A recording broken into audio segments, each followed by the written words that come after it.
사람은 앞모습보다는 뒷모습이 아름다운 사람이 진정 아름다운 사람이라고 합니다.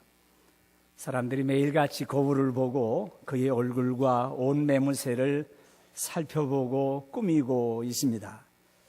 앞에서 걸어오는 모습을 보면은 어느 별나라에서 온 천사 같고 아름다운 미소로 마음을 사로잡는 사람들이 있습니다.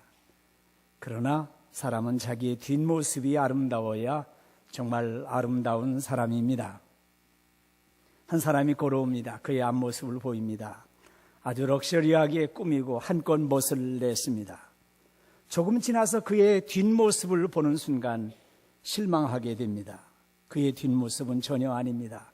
보아줄 수가 없습니다. 흐트러져 있고 지저분하고 기독교인답지 않은 모습들이 드러나기 시작을 합니다. 그래서 우리는 뒷모습을 잘 가꾸고 흐트러지지 않고 주의 향기를 드러낼 수 있는 삶을 살아가야 됩니다. 사람의 모습이라는 것은 좀 확대된 개념으로 상징성을 가지게 됩니다. 사람에게 있어서 앞모습은 드러나고 보여주는 삶이라고 그러면 뒷모습은 그가 떠나고 난 다음에도 계속 보여지는 발자취요, 그의 숨겨진 진솔한 삶이라고 할 수 있습니다. 세상 사람들은 우리 기독교인의 앞모습보다는 뒷모습을 바라보고 있습니다. 사람들은 한 사람의 앞모습만 보고 평가하고 잘잘못을 가리지 않고 그의 진정한 인격이라고도 말하지 않습니다. 앞모습을 중요하다고 생각하지 말고 뒷모습을 잘 가꿀 수 있어야 돼요.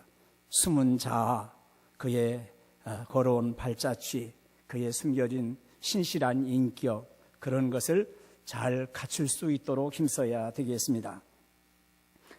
우리 기독교 역사에서 아무 일에든지 부끄러워하지 아니하고 온전히 담대하게 살아가는 사람, 살든지 죽든지 자기 몸에서 그리스도가 존귀하게 되기를 바라는 사람, 자기 안에 살아가는 이가 있는데 그분이 그리스도라고 말하는 사람이 있습니다. 20절로 21절에 나의 간절한 기대와 소망을 따라 아무 일이든지 부끄러워하지 아니하고 지금도 전과 같이 온전히 담대하여 살든지 죽든지 내 몸에서 그리스도가 존귀하게 되게 하려 하나니 이는 내게 사는 것이 그리스도니 죽는 것도 유익함이라고 고백을 하고 있습니다. 세상에 이런 분이 어디 있겠습니까? 그러나 바울이 이와 같은 삶을 살았다고 하면은 우리들도 그렇게 뒤따라가면서 살아야 될 것 아니겠습니까? 그와 같은 삶을 다 온전히 살지 못했다고 하더라도 비슷하게라도 그려봐야 할 것이 아니겠습니까? 전교인 수련회 때 우리 전 교우님들이 각 조 편성이 돼가지고 여러 장기자랑을 한 적이 있었습니다. 그때 아주 정말 점잖으신 원로 장로님이 온통 이상하게 분장하고 몸에 맞지도 않은 옷을 걸치고 가장 행렬에 참여하신 적이 있습니다. 장로님 참 많이 망가지셨습니다 하고 인사를 드린 적이 있습니다. 어울리지 않은 패션에 측은할 정도의 동작이 웃음을 던져 주었습니다. 우리 주님을 위해서, 교회를 위해서 나는 망가져도 좋습니다. 그것은 낮아지는 것이고 나는 죽고 주님이 사는 길이고 우리는 사라져도 주님이 영광 받으실 수 있기 때문입니다. 우리 주님은 우리 죄인을 구원하시려고 또 우리에게 영원한 생명과 기쁨을 주시려고 완전히 망가지셨습니다. 어느 정도 망가지셨느냐 하면 죽기까지 망가지셨습니다. 전능하시고 거룩하신 하나님이시고 성부 하나님의 아들이신 성자께서 죄 많은 인간의 몸을 입으셨고 이 땅에 내려오셨고 마침내 십자가에 달려 죽으시고 무덤에 들어가십니다. 전능하신 하나님이신데 영광스러운 보좌를 버리시고 떠나셔서 인간의 육신을 입고 마구간 말구유 위에 뉘어지셨습니다. 목수의 아들이라고 그런 말을 들었어요. 갈릴리 나사렛 사람이라고 하는 말을 들었어요. 그 말은요, 오늘 얘기하면요, 촌사람이라고 하는 말이에요.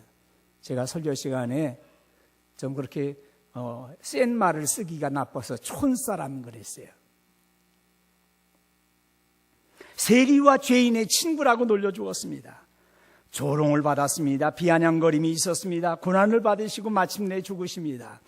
예수님의 낮아지심은 우리가 혹 망가진 것과는 비교할 수 없는 낮아지심입니다. 내가 죽어야 교회가 살고 내가 죽어야 주님이 살 수가 있습니다. 사랑하신 여러분, 여러분은 왜 이 세상에 살아가고 계십니까? 살아가는 이유가 있습니까? 살아야 할 이유가 있습니까? 내가 사는 목적을 알고 계십니까?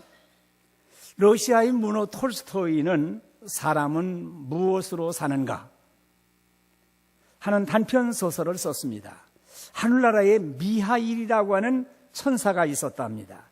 이 미하일이라고 하는 천사가 하나님의 명령을 어긴 관계로 하늘에서 아무것도 가지지 못한 알몸인 채로 세상으로 쫓겨나게 되어집니다. 미하일이 하나님의 명령을 어긴 것은 쌍둥이 딸을 낳은 어머니의 영혼을, 어머니의 생명을 거두어라.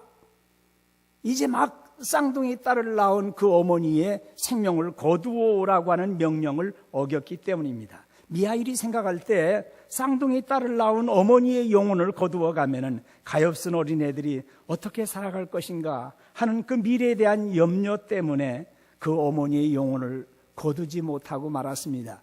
그래서 하나님의 명령을 어겨서 천사 미하일이 하늘나라에서 쫓겨나게 되어졌다고 하는 이야기입니다.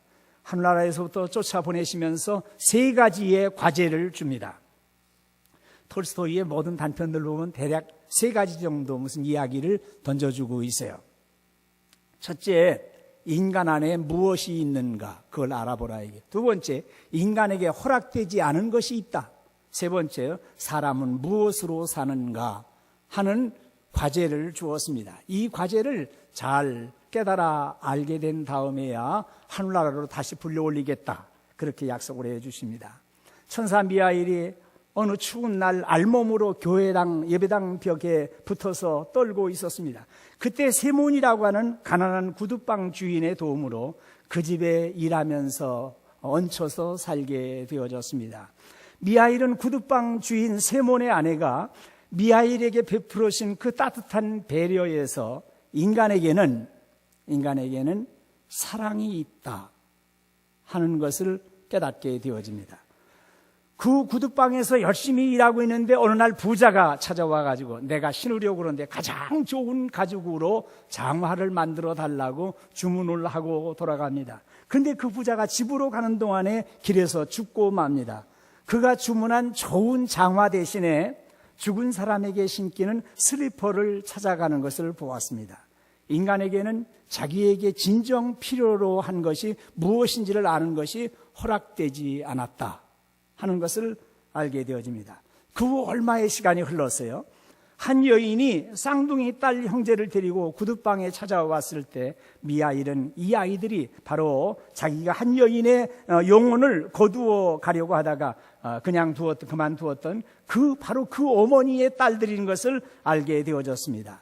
그 어머니는 2딸을 낳고 6개월 만에 죽었지만 쌍둥이 아이들은 다른 여인의 보살핌 가운데서 잘 양육되고 자라나고 있는 것을 보았어요.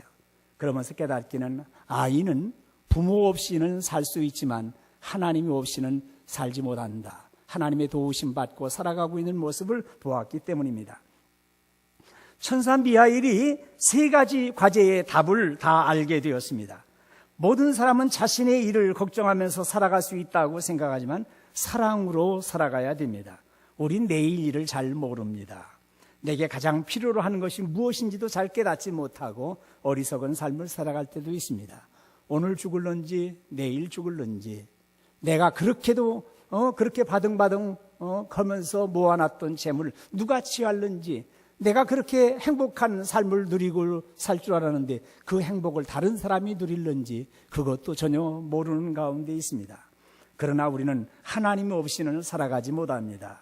우리는 하나님 때문에 살아가고 있습니다. 자, 오늘 본문의 말씀을 보면은 하나님의 부르신 이 소명으로 살아가는 사람, 지금 무엇을 위해서 살아가는지 분명히 알고 살아가는 사람을 보게 됩니다. 22절로 24절에 있는 말씀에 사도 바울이 살아있는 목적, 이걸 잘 말씀해 주고 있어요. 그러나 만일 육신으로 사는 이것이 내 일의 열매일진데 무엇을 택해야 하는지 나는 알지 못하노라. 내가 그 둘 사이에 끼었으니 차라리 세상을 떠나서 그리스도와 함께 있는 것이 훨씬 더 좋은 일이라. 그렇게 하고 싶으나 내가 육신으로 있는 것이 너희를 위하여 더 유익하리다. 25절로 26절에 있는 말씀도 역시 같은 내용을 가지고 있습니다. 지금 우리가 육신을 입고 살고 있어요. 다 숨을 쉬고 살고 있습니다. 세상을 떠나서 그리스도와 함께 있는 것이 더 좋은 일이에요. 정말 어떤 분을 보면 너무 고통스러워서 얼른 하늘나라에 가시기를 위해서 기도하고 싶은 분들도 있어요. 3, 4년씩이나 누워서 계신 분 보세요. 아니, 회복되시면 얼마나 회복되시겠어요. 얼른 하늘나라 가시는 것이 참 좋은 일이죠. 그렇게 말하기가 참 그분 앞에서 죄송스러워서 말을 안 꺼내는 것뿐이지 그럴 수 있단 말이에요. 우리도 앞서가신 성도님들처럼 주님이 예비해 주신 그 나라에 가서 마음껏 찬송하고 황금길을 걸으면서 생명강가를 거닐면서 얼마나 아름다운 삶을 살아갈 수 있습니까? 세상의 모든 욕심을 내려놓고 주님 한 분만으로 만족할 수 있잖아요. 사도 바울이 말씀합니다. 내가 그 천국에 그렇게 들어가고 싶지만은 당신이 육신으로 살아가는 것이 빌립보 교회와 성도들을 위해서 더 유익한 일이라고 말씀을 합니다. 우리가 살아가는 것이 교회와 성도들을 위해서 하나님의 나라 확장을 위해서 더 좋고 유익이 되고 내가 쓰임을 받을 수 있다라고 하는, 나도 할 일이 더 있다라고 하는 그런 사명감, 목적의식을 가지고 살아갈 수 있어야 됩니다. 거짓 없는 기도라고 하는 책을 쓰신 브레오라고 하는 사람의 기도문이 하나 있습니다. 주님, 오늘은 이렇게 종이 위에 무엇인가 끄적이며 당신 곁으로 가고 싶습니다. 인생은 이렇게 짧고 당신께 드려야 할 것도 많건만 겨누고 있는 관역이 분명치 않아 노력에 비해 그 결과란 정말 보잘것 없습니다. 쓸데없는 일에만 마음을 쓰고 그래서 이렇게 지쳐버렸습니다. 공연한 걱정만 해서 그런가 봅니다. 주님, 제게 힘을 주십시오. 보다 값진 것과 그렇지 않은 것을 분별해 가며 살아가도록. 그런 기도문입니다. 그런데 우리가 겨누어야 할 관역이 분명해야 됨을 가르쳐주고 있습니다. 쏘아 맞추어야 되는 관역, 바라보아야 되는 관역, 반드시 골을 넣어야 되는 골, 우리의 목표가 분명해야 됩니다. 그리고 보다 값진 것과 그렇지 않은 것을 분별할 수 있어야 됩니다. 사랑하신 여러분, 지금 가시는 길보다 더 좋은 길이 있음을 알아야 됩니다. 목사님이 설교 시간에 분명히 말씀하기를 내가 지금 가고 있는 것보다 더 좋은 길이 있는데 내가 이 길을 가고 있다. 더 좋은 길을 찾아야 된다라는 생각을 가지셔야 돼요. 하나님은 분명히 지금 내가 가고 있는 것보다 더 좋은 길을 주시고 있어요. 우리가 선택해야 되는 보다 더 좋은 선택이 있어야 함을 말씀합니다. 어느 정신병원에서 있었던 사건이래요. 한 중년의 부인이 정신과 치료를 받기 위해서 가족들에게 떠밀려 왔습니다. 그가 진료실에 들어서면서부터 아주 매우 거친 행동을 보였습니다. 담당하신 의사 선생님은 남자 간호 보조원 2사람을 불러가지고 그 여자분을 강제로 의자에 앉혔습니다. 그 여자에 대해서 일상에 대해서 물어보기도 하고 그리고 짧은 대답을 듣기도 하면서 상담 치료를 시작을 합니다. 의사가 그 여인을 가만히 보면서 치료를 해나가는 과정을 보니까 이상한 모습이 봅니다. 그런데 그 여인이 한쪽 손을 몇 시간째 계속해서 꽉 움켜잡고 있어요. 그래서 의사는 그 보조원의 도움을 받아가지고 그 여인의 손을 펴보았습니다. 그때 그 여인의 손에서 마룻바닥으로다가 달그락 하면서 떨어지는 것이 있어요. 자세히 보니까 새파랗게 녹슨 1센트짜리 동전 한 잎이었어요. 여인의 손에 쥐어진 그 한 잎은 폭 오래전부터 그녀의 손에 쥐어져 있었던 것 같습니다.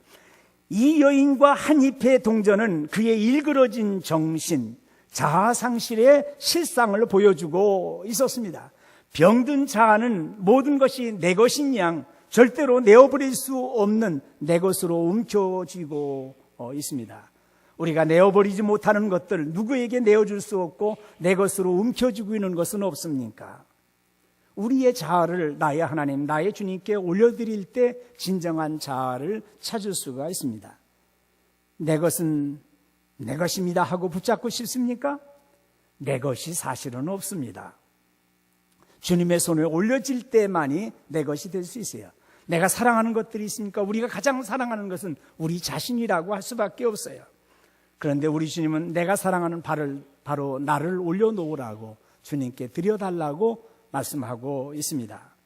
사람들은 누구나 할 것 없이 자신을 사랑하고 있어요. 다른 사람부터 칭찬받고 싶어하고 알아주기를 바라고 또 멋지게 인생을 살아봤으면 하는 그런 욕망이 넘칩니다. 그러나 지금까지 나를 위한 삶은 지금까지 산 것으로 족하고 이제 남은 여생은 꼭 주님을 위해서 주님과 함께 주님 안에서 한번 살아봐야 되지 않겠습니까? 그래도 일생에서 그 몇 년은 주님을 위해서 살아봤다고 하는 말을 좀 남길 수 있는 그런 삶이 돼야 되지 않겠어요?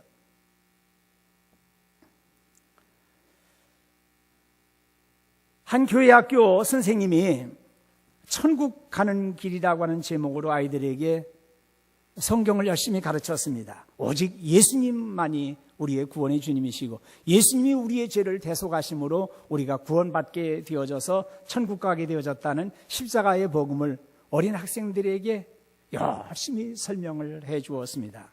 그런 후에 학생들이 잘 이해하고 있는지 알아보기 위해서 질문을 했어요. 자, 선생님이 만일에 집을 팔아서 몽땅 교회에 헌금한다고 하면 천국에 들어갈 수 있나요? 학생들이 모두가 다 아니요 하고 대답을 했습니다. 그러면 내가 매일 교회 청소하고 유리창을 닦는다면 천국에 들어갈 수 있나요? 그랬더니 이번에도 아이들이 아니에요 하고 대답을 했습니다. 선생님이 또다시 물었습니다. 그러면 어떻게 해야 천국에 들어갈 수 있나요? 그랬더니 아이들이 뭔가 정리해가지고 대답하기가 어렵잖아요. 말할 듯이 하다가 애들이 말을 하니까 그때 제일 어린 아이 5살짜리 꼬마 아이가 사내 아이가 선생님 죽어야 가요. 그렇게 대답을 했대요. 그렇습니다. 우리가 죽어야 천국 갑니다. 나는 죽고 내 안에 주님이 사셔야 돼요. 우리 안에 주님을 모셔야만 천국에 들어갈 수 있습니다. 나를 위해서 십자가 달려 돌아가 주신 주님을 함께 모시고 있지 아니하면 천국에 들어갈 수가 없습니다. 우리가 하늘나라에 들어가기 전에 그 나라가 먼저 우리 안에 들어와야 합니다. 하나님의 능력과 특권을 소유하기 전에 그 나라가 먼저 나의 능력과 존재 모두를 소유해야 됩니다. 가난하고 텅 빈 마음으로 온전히 복종함으로 하나님의 나라를 우리 마음에 받아들여야만 비로소 그 나라의 영광과 능력이 나에게 주어집니다. 따라해 보세요. 소유하기 전에 소유당해야 합니다. 천국이 내 안에 들어와 있어야 돼요. 천국이 나를 점령해버려야 된다 이 말이에요. 내가 천국을 소유했다고 말하지 말고 내가 소유당했다. 내가 나를 다 뺏겼다. 그분이 천국이 나를 와서 정복했다. 그렇게 고백을 할 수 있어야 돼요. 어느 원로 목사님이 은퇴하신 다음에 하신 말씀이 있었어요. 자신의 평생 목회하면서 자신의 집을 팔아서 바친 교인도 보았고 자기 땅을 몽땅 팔아서 바친 교인도 보았지만 자기 성질을 뽑아서 바친 교인은 한 사람도 보지 못했다. 그런 얘기를 했어요. 제가 처음 얘기한 건 아니고 옛날에도 한번 했었던 이야기예요. 웃으면서 가볍게 말씀하신 얘기지만은 우리 성도들이 새겨들어야 할 말이에요. 우리 하나님께서 정말 원하시는 제자는 자기 자신을 바친 사람입니다. 그래야 예수님이 활동하기 시작합니다. 그래야 예수님을 경험합니다. 우리 안에 예수님이 계신다고 하는데 아무런 역사와 능력을 경험하지 못하는 분들이 있습니까? 예수님이 우리 안에 계신다고 하지만은 나의 생각이, 나의 경험에, 나의 성질에 예수님이 치이기 때문에 그래요. 예수님에게 주도권을 내드려야 됩니다. 예수님은 주 예수 그리스도라고 우리가 고백을 합니다. 그리스도라고 하는 말은 구세주, 구원자 그런 말이에요. 그러나 주님은 주님이 되신다 이 말이에요. 우리 예수님은 나의 구원자, 나의 구세주가 되시지만은 나의 주인, 나의 왕이 되셔야 됩니다. 오늘 많은 성도들이 예수님을 나의 구세주가 되신다고, 나의 구원의 주라고, 그분은 나의 세비어라고 그렇게 고백을 합니다. 그러면서도 불구하고 나의 주인이 되시고 나의 왕이 되심을 고백하지 못하고 있어요. 나의 주권이 나에게 있는 것이 아니라 주님에게 있고, 우리 주님이 죽으실 때에 함께 죽었고 나도 십자가에서 죽었습니다. 우리가 죽었다고 그러니까 억울하십니까? 내가 죽었다고 말하니까 내가 억울합니까? 내가 죽었다고 해서 억울하다고 생각하시면 아직 죽지 않은 것이에요. 죽은 사람은 말이 없습니다. 창피할 것도 없습니다. 주님이 나를 통해서 영광스럽게 사시고 있다라고 하는 그거 하나만으로 충분히 만족합니다.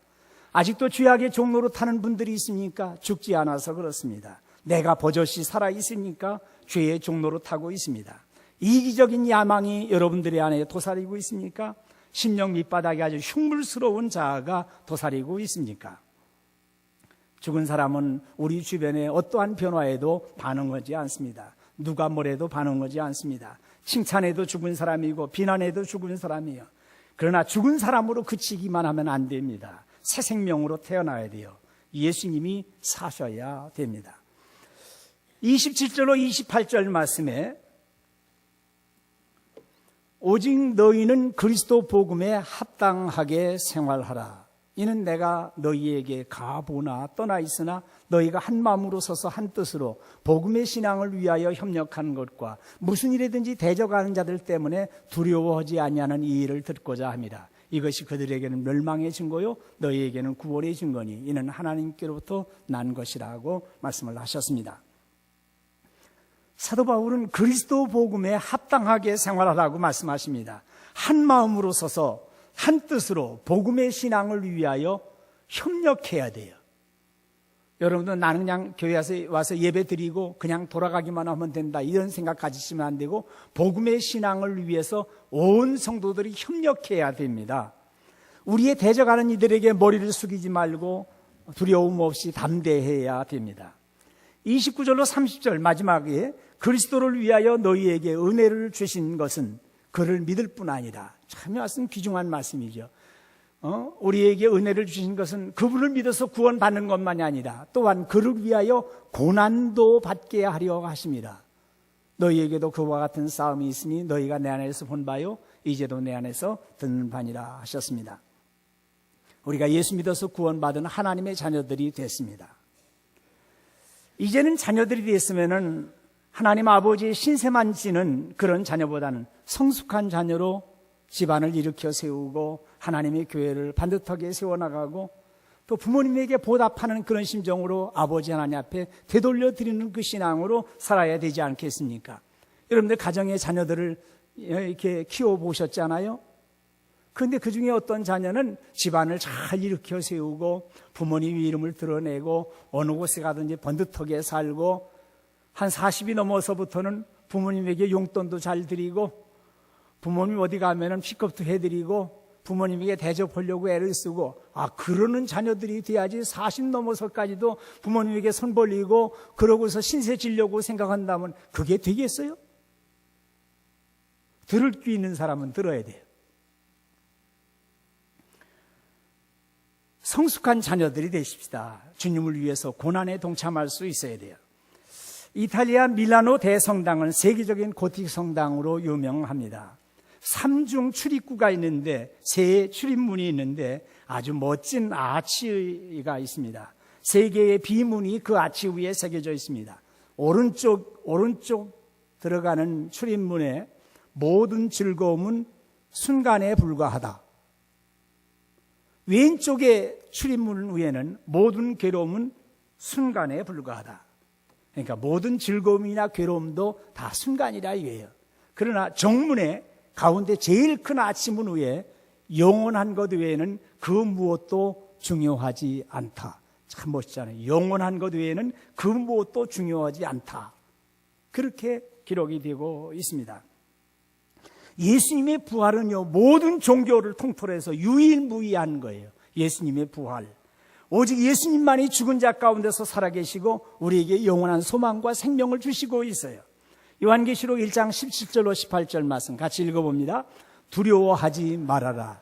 나는 처음이요 마지막이요 살아있는 자다. 나는 한 번 죽었으나 보아라, 영원 무궁하도록 살아있어서 사망과 지옥의 열쇠를 가지고 있다. 그렇게 말씀하셨어요. 오늘의 말씀입니다. 나의 간절한 기대와 소망을 따라 아무 일에든지 부끄러워하지 아니하고 지금도 전과 같이 온전히 담대하여 살든지 죽든지 내 몸에서 그리스도가 존귀하게 되게 하려 하나니 이는 내게 사는 것이 그리스도니 죽는 것도 유익함이라 하셨습니다. 오늘 사랑하시는 성도들에게 사도는 말씀하고 있습니다. 우리는 그리스도와 함께 사는 사람들입니다. 우리 안에 사신 분이 그리스도이십니다. 주님과 함께 죽으시고 영원한 새 생명으로 살아가시는 여러분들이 다 되시기를 주님의 이름으로 축원드립니다. 기도하시겠습니다. 은혜로우신 우리 하나님 아버지, 은혜를 감사합니다. 영원히 멸망받을 수밖에 없었던 더럽고 추한 사람들인데 우리 주님이 우리를 위해서 영원한 생명을 주셨고 새로운 사람으로 살게 하시는 것을 감사를 드립니다. 주님은 우리의 마음에 성전을 삼으시고 우리 안에 계시는데 주님을 내 생각으로 예수님의 생각을 덮으려고 하지 않게 하시고 다 우리 자신을 내려놓고 예수님이 나의 주님이 되시고 나의 왕이 되시고 나를 통치하시고 내 안에 살고 계심을 항상 생각하면서 주님과 함께 걸어가고 주님과 함께 의논하고 주님을 위해서 우리의 전 삶을 살아가는 복된 성도들로 삼아 주시옵소서. 우리 주님 예수 그리스도의 이름으로 기도하옵나이다. 아멘.